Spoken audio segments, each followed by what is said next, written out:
Hey guys, welcome to Sippin' and Spillin' with Sid from 3 Mississippi. How are you doing?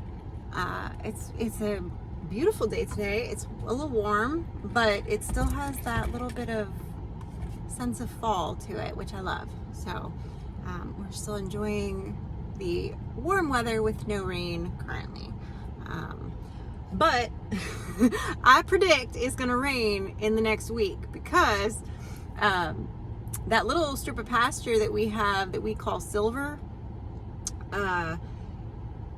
our neighbor and friend Ross is kind of running an experiment on that pasture, and he's going to cut it, and half of it he's going to bale up for us and leave for us, and he's gonna end up burning that. We'll probably do a video on that at some point, kind of testing out a not so much a theory. We know what it's going to do, but he wants to be able to prove it on a small amount of land to one of his cattle clients that he's working with.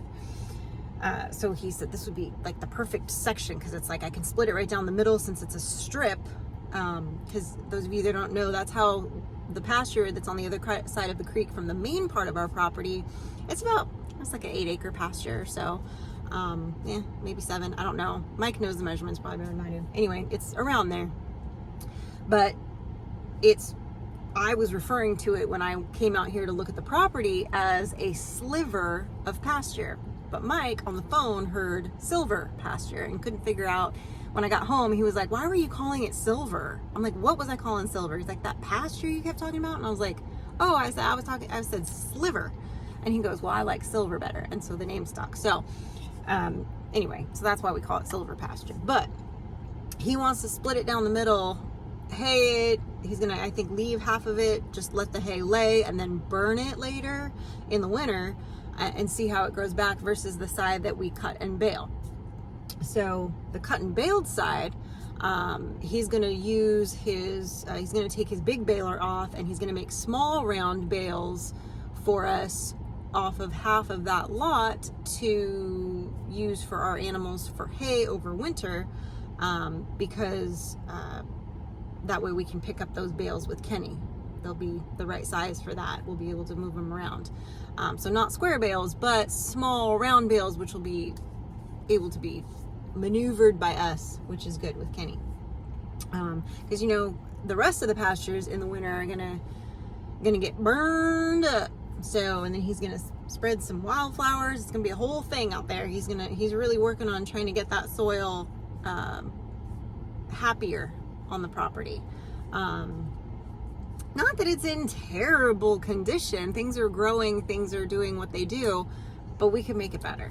So it's been cut and baled with nothing given back to the soil for so long that it just needs a little bit of love and affection now, and some regenerative things happening to it. So I'm real excited about that, because that long term means that the food for the animals and the wildlife is going to be so much better, which means that the food for us is going to be so much better. So that to me is a win. I'm excited about that. A little nervous about the whole, setting the property on fire, but we got it under control. But just when you think about it, I think it partially has to do with, growing up in California, we have, and I've mentioned this before, we have fire season. So fire is like a dirty word in California. You keep your fingers crossed basically from June through November, beginning of November, that you're not going to get hit with a bad fire. And so it's just one of those things where it seems completely out of pocket to just be like, we're going to burn this section of land. Like, it's just not something that you do. But I know it's going to do a lot for the hay in the future and the land. So I am excited about that. So round the block to get to the fact that because he's cutting hay this next week off of that pasture, it's guaranteed to rain. So we'll see if that comes true. That's my prediction. Since he's cutting that hay, that means it will rain within the next few days around cutting the hay. That's just sort of one of those things that you kind of pick up on. If you see like any of the big farms around you that have cut hay, you're like, oh, it's gonna rain tomorrow. Like, that's just kind of how it works. But anyway, so it would be nice to get a little bit of rain. We could use a little bit of rain. Actually, I'm in town right now. Gonna run a couple errands. We just got back I raced home from church. Man, guys, today, well, obviously it's Sunday today. You guys are seeing this Monday morning, so happy Monday to y'all. But Sundays, this Sunday was special because, well, it was crazy. So if you guys watched, we're gonna back up a hair here. See, this is where my brain goes. My hamster gets off the wheel and then it gets a little squirrely. So yesterday, Saturday, 2 days ago for you guys, we had done a little fishing trip over to our neighbor's pond, the same pond that we've gone fishing at before and that Mike was baptized in. And Frankie and two of her friends, Morgan and Kyler, came with us, and we went down there to fish, and Mike had gotten this casting net. So fun little video of some fishing adventures with the kiddos, and they had a great time and we had fun. So I had to flip that video around real quick because some things didn't go according to plan this week, as per usual. So that was going to be the following day's, Sunday's video. So I had to basically get back from fishing and get that video put together, which I am not a big fan of being under the gun to turn a video around that quickly. I like to really, but this kind of video was a little bit more of a simple layout in that sense, so it wasn't too hard. It only took me a couple of hours to do, and I thought it turned out kind of cute, but I don't know, you guys watch it and tell me what you think. But they had a great time, and then I took the kids back home and then came back and finished editing. So I didn't get to bed till probably like 11 something. And then I got up early because I hit render on it and went to bed. Got up, had to rewatch it, realized I messed up a little piece that I needed to fix. That's why you always watch it before you post it. Fix the piece that I had messed up and hit re-render. By the time I did that and came back in from doing all of the animal chores in the morning, Mike was just getting up and getting ready to leave because they were going to leave. We were going to go to church separately because he and Frankie sang at church this morning. Mike played guitar and sang, and Frankie sang, and they did a Amazing Grace, and so they were gonna get there early to set up the microphones and do a sound check, and like the rock stars they are, right? Gotta do sound check. And so, and Mike had some problems with his guitar the night before, so there was a whole thing going on with that, but I digress. So we took separate cars. Now, normally I'm ready. I'm going downstairs every 5 minutes to kind of be like, Frankie, are you ready? Mike, are you ready? 10-minute warning, the whole 9 yards. I had no one to go yell at while I was getting ready and doing stuff this morning. So I glanced at the clock at one point and I was like, oh, I have 15 more minutes. I started putzing around and doing a couple of things. A little time went by. I looked at the clock and thought, oh, it should be close, close to 10, 10:05, probably time to go. It was 10:20, y'all. Church starts at 10:30. And I was like, oh, shnikes. So I grabbed my purse and I grabbed my water because I can't leave the house without my water, and bolted out the door and raced my booty to church because I was like, I couldn't remember when in the program they were singing either. So I was like, I do not want to miss that. If I am not in the audience, they're going to think I'm dead. They're going to think something happened. They're going to be worried if they don't see me. Anyway, so I'm racing to get to church. And I get there just as they're starting the announcements. So I didn't miss anything. It was good. I walked in the door at 10:32, I think it was. But feeling very flustered, right? Because I just raced across, into town and got in there and slid in my pew. So, but they did a great job.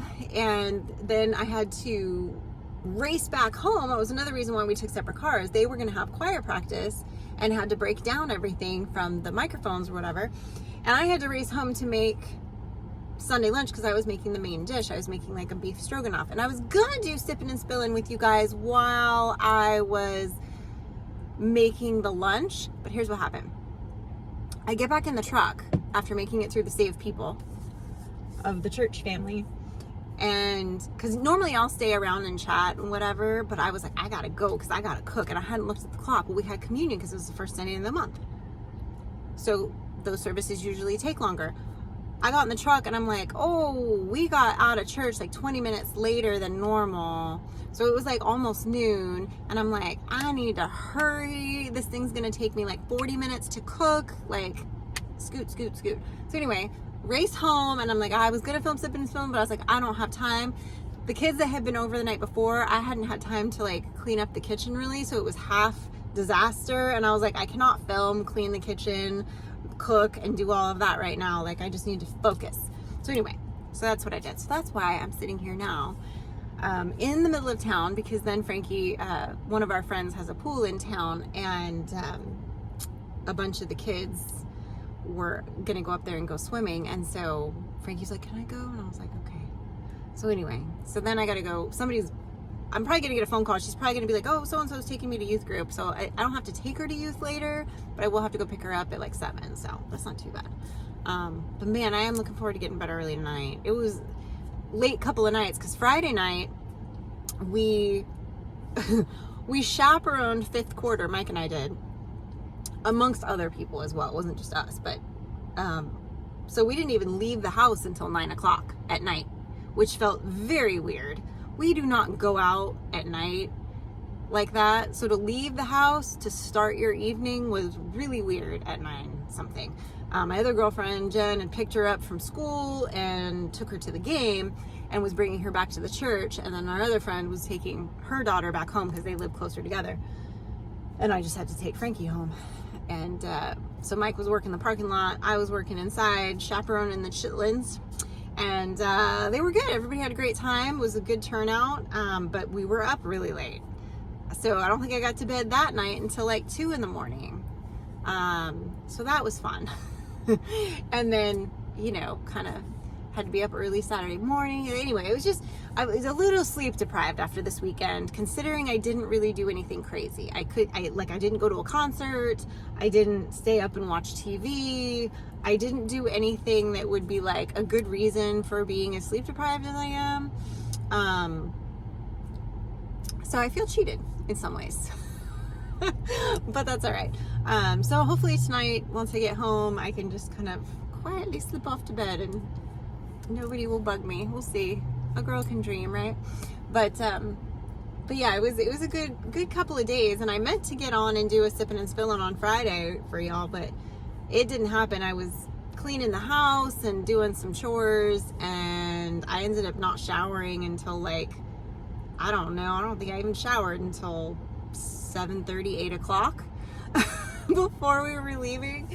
So my whole day was spent just running around in my chonies, working my butt off, so, which was fine. Some days you gotta just run around and get things done and kind of, you know, scrub some toilets and, you know, muck out some pens and do some of the fun stuff that nobody wants to see or talk about, right? But yeah, definitely looking forward to some sleep. And we've got, you know, some cool stuff coming up. I know Mike's got some things that he's going to be working on. We're going to be talking to you all about, and some couple cool videos that are going to be coming up soon. And you know, Beulah's doing great. Her personality's starting to come out. She's getting more comfortable and kind of settling in a little bit. Today, and unfortunately, I wish I would have gotten footage of it. I'm going to try to see if I can capture it again. This morning, she was down at the back end of the pasture behind the goats, like up against their thing. She started out closer to the creek, and then when I was in the goat pen doing stuff, she came in, and Kusi, our livestock guardian dog, he's not sure what to make of her. He barks at her, but it's a weird bark. It's like his halfway between I want to play, but I also am trying to protect my goats right now. It's like a weird, like he likes her, but he doesn't know what to make of her kind of thing. So, and we've introduced them, but he's still like, because she doesn't come down that way very often. So he's kind of like, I see her once in a while. Is she supposed to be here? Right? Which is good. That's good instinct for him to like double check. So anyway, I'm loving on Beulah and I'm petting her and I'm telling him like she's fine, and he's like wagging his tail but like barking every once in a while and still like he's still not sure. So I scooped him up and let them kind of go nose to nose, and then he stopped barking at her. So I'm like, okay, maybe he's figured it out now. But then of course the goats hear and see all this and they come trotting down, and Dan, my wether, he's just a love. Like he will come up and just lay his head on me. He'll come up and want kisses. He'll just literally come up to me with his little mouth and just hold it here until I give him kisses. He's just a little love. So he goes up to the fence and they're like nose to nose, him and Beulah. So Dan and Beulah are just nose to nose through the fence. And she puts her head over the fence at that point and she starts grooming his back and licking him and cleaning him. And then she starts playfully tugging on his ears with her lips. And then she just stood still and put her head down. And then he turned around and started licking her cheek. And it was the cutest thing I've ever seen. And she did this with all of them. Like each goat went nose to nose and kind of nuzzled her and she nuzzled them. And it was super cute. I know a lot of people have mentioned like, oh, you need to get her another horse and she needs a pasture friend and all of this. You guys, she has been alone for a long time. This was the most interaction. Keep in mind, she's been with us, almost like 3 weeks now. This was the first time that she's shown any interest in the goats and hasn't been scared of them. So that's progress. Frankie tried to introduce her to our neighbor's horse the other day and it freaked her out and she got instant diarrhea. So she's not quite ready for a pasture pet friend. Like, we're not there yet. And some horses don't like other horses. People forget that. Yes, they are generally a herd animal, but sometimes animals don't follow what the norm is, and some animals don't like other animals. Just like you get sometimes, dogs are pack animals, but every once in a while you get a dog that doesn't like other dogs, and it needs to be in an only dog household. Those are things that happen. Whether it's because of the way they were raised or their experience or just their nature, it doesn't matter. It's just how they end up being. So Beulah may be a one and only child in that sense, but you guys have to understand that, I leave the house not very often. So I am out there talking to her, loving on her several times a day. Sometimes if I'm up there editing, I'll be like, I just need to go stretch my legs. I'm gonna go check on Beulah and just love on her for a minute. And I'll go down there and spend 10 minutes with her and stretch my legs and then go back upstairs to work. So she's constantly getting somebody out there giving her attention, and she always has the option, now that she's more comfortable with them, of going and kind of being over by the goats. So she's in good spirits. Like, her little sass is coming out. She's getting better about, if I call her from across the pasture, she's better about coming. It took her a little while. It was like she did a little testing phase there last week where she's like, no, I'm not going to do anything you ask me to do this week. And I think it was sort of like the equivalent of a toddler testing their boundaries. Like, she was on her really good behavior for the first little bit, and then she tested her boundaries last week with us of how much can I get away with not doing and not listening to. And then and now this week she's like, okay, I get it now. This is my routine. Like, she's finally kind of settled into her routine.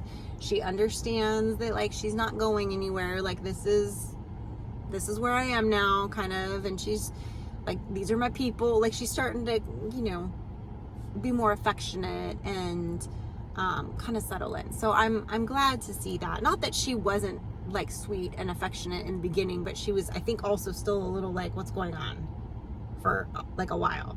But I feel like this week she's really kind of, I guess, dropped her guard a little bit, I would say. And she's sort of like just letting you see a little bit more of her, which is kind of fun to get to experience and see, you know. Like, she got snippy. She was grumpy the other morning, and she tried to not bite me, but warn me.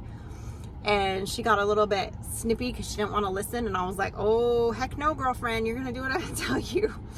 So, but she was fine. She just, you know, just being a horse. That's how they do. So, anyway, guys, I got scoot. I got errands to run and things to do. But I hope you're off to a good start for your week. And I hope that you continue to have a blessed week. And remember, safety's off.